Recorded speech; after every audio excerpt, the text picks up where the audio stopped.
Bahujan Samaj party विधानसभा चंदेरी क्रमांक 33 से प्रत्याशी एडवोकेट वीरेंद्र सिंह यादव और मुंगावली से मोहन सिंह यादव सेमरा पहाड़ को बनाया उम्मीदवार।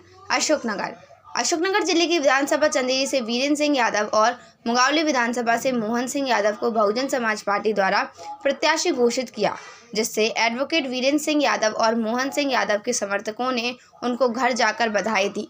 और एडवोकेट वीरेंद्र सिंह यादव से इस संबंध में जब मीडिया ने चर्चा की तो उनका और उनके समर्थकों का क्या कहना है, सुनिए उनकी जुबानी। यहाँ पे 10 साल से कांग्रेस प्रत्याशी जो गोपाल सिंह चौहान विधायक हैं और इससे पहले जो जगन्नाथ सिंह रघुवंशी हैं वो भी यहाँ विधायक रह चुके हैं। तो अब क्षेत्र में एक नया चेहरा जो उभर के आया है आपके रूप में, तो आपसे काफ़ी उम्मीदें हैं। तो क्या क्या मुद्दों को लेकर आप उनसे लड़ेंगे? अभी ये देखने में आया है कि दोनों विधायक रह चुकी हैं। ऐसी कोई महत्वपूर्ण उपलब्धि उनके विधायक कार्यकाल में जनता के सामने नहीं है कि जो जनता उस पर प्रभावित होकर उनको वोट कर सके। रूलिंग पार्टी में भी दोनों रह लिया और दोनों ने विपक्ष में भी रह लिया। हालात ये कि कोई क्षेत्र के लिए बड़ी सौगात नहीं दे पाए। जिला पंचायत अध्यक्ष हैं वर्तमान में हमारे भाजपा के प्रत्याशी, उन्होंने भी 1-1.5 साल हो गए, यहाँ तक कि जनता उस मुद्दे को लेकर कोई उनसे प्रभावित नहीं है। यहाँ भ्रष्टाचार का बोलबाला है। जिला पंचायत के अध्यक्ष हैं। हालात ये है कि कोई भी सरपंच हो चाहे आम जनता हो अपनी बात आज तक किसी बिंदु पर अपना काम नहीं करा पाएंगे। आज पंचायतों के सरपंचों को कोई विकास राशि नहीं मिल रही है सरकार द्वारा, तो सरपंच भी काफ़ी उदासीन है। सरपंचों की राशि, यही बहुत अच्छी बात कही, सरपंचों की राशि इन्होंने अपनी गिनी चुनी पंचायतों को दी है। मतलब शेष सारे अधिकार जिला पंचायत सदस्यों की राशि ये अपनी निजी पंचायतों में ले रहा है और वहाँ पर उनमें इनके एजेंटों के माध्यम से इन्हें राशि दी गई है। ठीक सर, नमस्कार। आज जिस प्रकार से आपने भाजपा के साथ में भी रहे, आप कांग्रेस के साथ में भी रहे और आज बहुजन समाज पार्टी के प्रत्याशी के समर्थक में आप सबसे पहले हैं, तो किन किन मुद्दों को लेकर आप जनता के बीच जा रहे हैं? ये ऐसा है सर, पहले तो मैं आपको बात बताऊं कि आज 25 साल से मैं बहुजन समाज पार्टी से जुड़ा हूं, मानवर कांशीराम जी साहब के साथ से, और बीच में इन लोगों के पास भी है। तो मैंने दोनों पार्टियों को 3 साल पहले ही इस्तीफा दे दिया था और मैंने तीसरा विकल्प का ही बताया।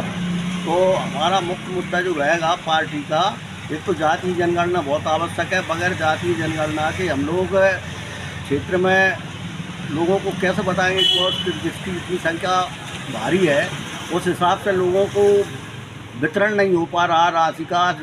सरकार भाजपा की है, ये 880 करोड़ प्रति महीना जो आता है ओबीसी के लिए, जो 56-57% है मध्य प्रदेश में, उसका वितरण 14% भी नहीं कर पा रहा है। वो जो IAS IPS जो लाभ बेटी है, इसकी जो है वे सभी लोग जो है भाजपा समर्थित हैं। और स्थिति ये हो रही है कि पिछड़े वर्ग की पूर्ण रूप से उपेक्षा की जा रही है। उनको ये किसी न किसी भ्रमजाल में फंसाए हुए हैं और उसी का नतीजा है कि ये लोग उन समाजों को सोचने का अवसर ही नहीं दे रहा है। अब इस बार हमारी जो बहुजन समाज पार्टी के जो जागरूक लोग हैं, जो सक्रिय कार्यकर्ता हैं और जो पिछड़े वर्ग के कार्यकर्ता हैं, वो संकल्पित है कि इस बार ये दोनों को, ये 75 साल के लोग जो चुनाव लड़ रहे हैं और पूरी जनता को बेवकूफ़ बना रहे हैं और इनके जो दलाल हैं, इनको इस बार जवाब देना है और वीरेंद्र सिंह यादव जी को भारी बहुमत से जिताना है। ये हमारा उद्देश्य। ठीक है, धन्यवाद। नमस्कार। जैसे कि कल बहुजन समाज पार्टी के प्रत्याशियों की घोषणा की गई है, जिसमें चंदेरी विधानसभा से वीरेंद्र सिंह यादव और मुंगावली से मोहन सिंह यादव सेमरा पहाड़। तो सर, आज किन किन मुद्दों को लेकर आप ज़िले में विधानसभा में जाएंगे और भाजपा और कांग्रेस की जो रीति नीतियाँ हैं उनसे लोगों को क्या क्या आज तक उनका शोषण हुआ, क्या उनको लाभ हुआ, किस बारे में आप बात करेंगे? सबसे पहले तो पुनीत वार्ता का हम स्वागत करते हैं, आपका धन्यवाद है। सम्मानित, आपसे हम कहना चाहते हैं कि देश को आज़ादी को 75 वर्ष हो गए। 75 वर्ष की आज़ादी में हमने कांग्रेस को, बीजेपी को, पूरी पब्लिक ने भी देखा, आप लोगों ने भी देखा। क्या है जो संविधान के दायरे में, संविधान के माध्यम से और पूज्य बाबा साहब डॉक्टर भीमराव अम्बेडकर ने हमको समता समानता के अधिकार दिए हैं, वह आज तक कांग्रेस और बीजेपी पूरे नहीं कर पाई है। कहीं भी जन समस्या को लेकर के न्याय नहीं मिलता है। इनके शासनकाल में गरीब गरीब होता जा रहा है और अमीर अमीर होता जा रहा है। इस तरह की व्यवस्था नहीं है। आप सम्मानित पत्रकार, आप ईसड़ के पास भैरिया गांव से हैं और भैरिया से मैं हूँ।